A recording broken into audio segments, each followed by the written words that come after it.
During his first iteration as president, he was dubbed as mostly a businessman, that he is not very well versed in politics, he can make a lot of mistakes, but from the outset I can tell you that his behavior when there was an attempt on his life, I was impressed.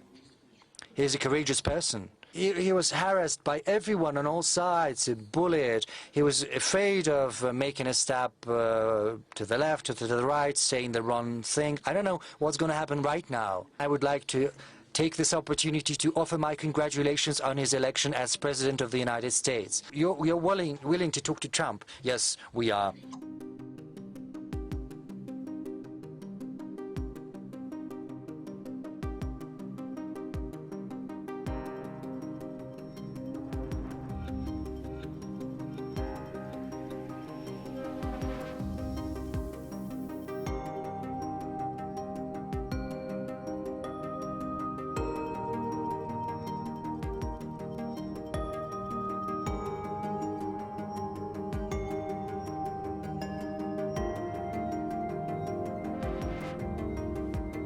And what about the future president? Well, you can have any attitude toward him, because during his first iteration as president, he was dubbed as mostly a businessman, that he is not very well versed in politics, he can make a lot of mistakes, but from the outset I can tell you that his behavior when there was an attempt on his life, I was impressed. He's a courageous person. And it's not just about the hand he raised and his call to fight for their common values and ideals. Of course, there was a rush of adrenaline, but a person shows their true color in these emergencies.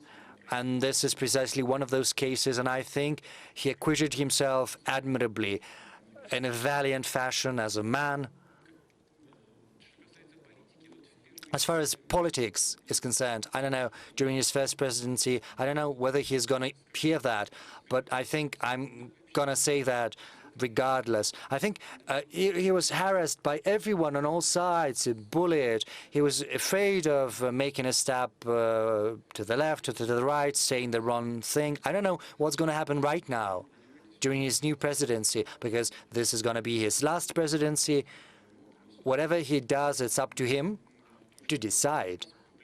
But what he's been saying publicly up until now, I would be loath to comment on what was said during the electoral campaign, because, that was a deliberate thing to fight for votes. But regardless, what he said about his desire to rebuild relations with Russia, to facilitate an end to the Ukrainian crisis, I think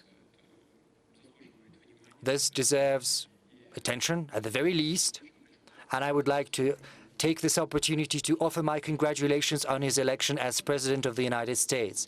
As I said before, we're going to work with any head of state that is going to garner the trust of the American people. As far as the possibility for establishing our relations with the U.S. is concerned, we're open to these possibilities.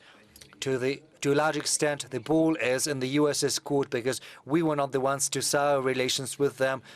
We did not introduce any restrictions or sanctions against the U.S., nor are we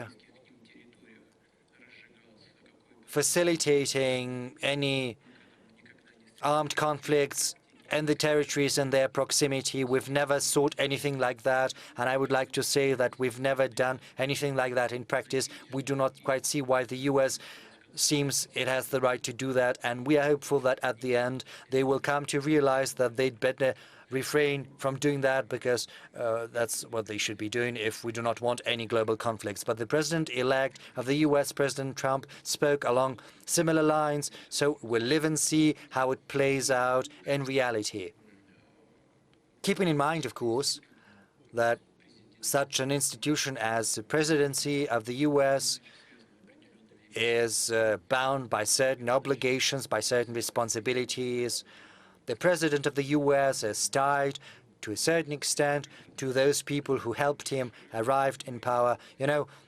In the past, Jacques Chirac said, you know, what kind of democracy can we talk about in the US? Because without a billion, if you don't have $1 billion US in the pocket, you shouldn't even entertain the thought of participating in the elections, you know, let alone participate in practice. And those people who provide those billions, they participate in building the future team. And if they delegate someone, they have a lever for exerting influence upon those people who will be part of that team. So it's important to see whether the president-elect manages to build good relations with this so-called deep state and also build contacts and relations with the voters. If he keeps his promises, his authority is growing, and he can use that authority to become an independent political figure, even in his relations with those influence groups that help him arrive in power. It's a very complex process. What's going to happen in the US is something we cannot tell for sure, but I'm hopeful that our relations with the United States of America will be re-established at a certain point in time, and we are open to that. But we need to go back to that system of mutual trust with time. I don't know, we can discuss it till early hours of the morning, but it's the first step to create a single Eurasian security system. Is it possible to know? Chancellor Kohl, whom I spoke about at the beginning, said that it's not just necessary, but it's an imperative, and I share his point of view. Mr. President, why do you think that Chancellor Kohl was more genuine than Chancellor Merkel, whom you mentioned later during the Minsk process? Well, you know, there were the three of us sitting down in Bonn. That was back in Bonn. The government of Germany was in Bonn, and we simply talked to each other. Madame Merkel, Chancellor Merkel, she spoke under certain social pressure and during a crisis. Do we understand if there is neutrality, then we could talk about borders?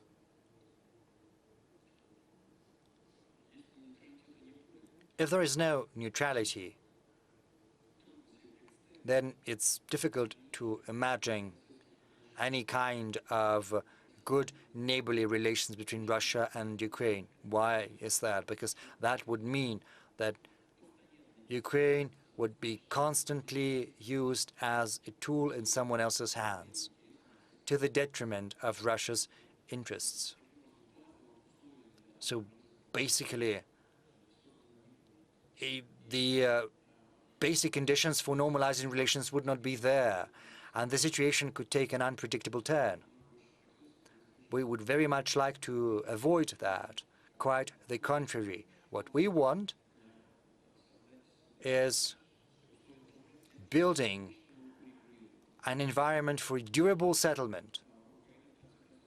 We want Ukraine to be a truly independent sovereign state rather than being a tool in the hands of some third nations used by them to further our own interests.